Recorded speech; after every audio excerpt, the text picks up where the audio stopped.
नमस्कार साथियों। आज मैं आपको 3 ऐसे योगासन बताऊंगा जो पढ़ने वाले बच्चों के लिए बहुत लाभकारी होंगे, जिनसे बच्चों के मन, शरीर और बुद्धि तीनों चीज़ का विकास होगा। नंबर 1 है बालासन।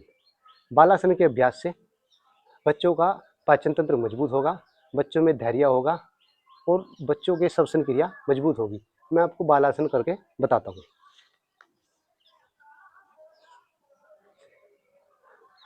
वज्रासन में बैठेंगे, घुटने दोनों खोल कर रखेंगे और श्वास भरते हुए हाथ ऊपर, श्वास बाहर निकालते हुए धीरे धीरे धीरे धीरे जमीन की तरफ हाथ ले जाएंगे।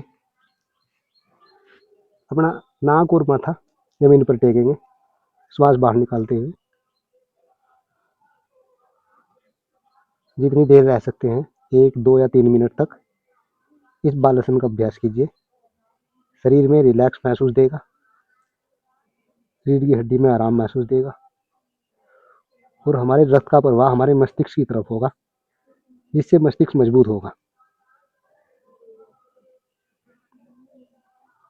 धीरे धीरे धीरे वापस सांस बाहर निकालते हुए। इसके बाद नंबर 2 हम वज्रासन का अभ्यास करेंगे। मैं फिलहाल वज्रासन की स्थिति में बैठा हुआ हूँ। वज्रासन का अभ्यास खाना खाने के बाद करना बहुत ज़रूरी है। ये हमारे पाचन तंत्र को मजबूत करता है, हमारे लीवर को मजबूत करता है। खाना खाने के बाद यदि हम 5 मिनट वज्रासन का अभ्यास करें तो खाने को पचने में बहुत सहायता मिलती है। ये हमारे पेट में सारे खून का, रक्त का जो प्रवाह है पेट में ही रुक जाता है, जिससे खाने को पचने में बहुत सहायता मिलती है। ये वज्रासन का सिंपल अभ्यास है। रीढ़ की हड्डी और गर्दन बिल्कुल सीधी होनी चाहिए। इसमें हम आँख बंद भी कर सकते हैं और आँख खोल भी सकते हैं। ये वज्रासन का अभ्यास है, बहुत ही सामान्य और सरल अभ्यास है। ये हमारे अंदर, बच्चों के अंदर धैर्य पैदा करेगा और बच्चों को विवेकशील बनाएगा। इस अभ्यास में बैठकर हम मन में ओम का ध्यान भी लगा सकते हैं और गायत्री मंत्र का भी ध्यान कर सकते हैं। ये 5 से 7, 8 मिनट, 10 मिनट तक कर सकते हैं।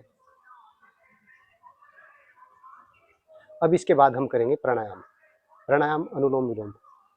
अनुलोम विलोम प्राणायाम यदि हम वज्रासन में करना चाहते हैं तो वज्रासन में कर ले, नहीं तो हम सामान्य आसन में बैठे हलौथी मारकर और बाईं नाक से श्वास अंदर लेना है। 1-2 सेकंड होल्ड कर सकते हैं तो होल्ड कीजिए। दाईं नाक से श्वास बाहर निकालना है, फिर दाईं नाक से श्वास अंदर लेना है,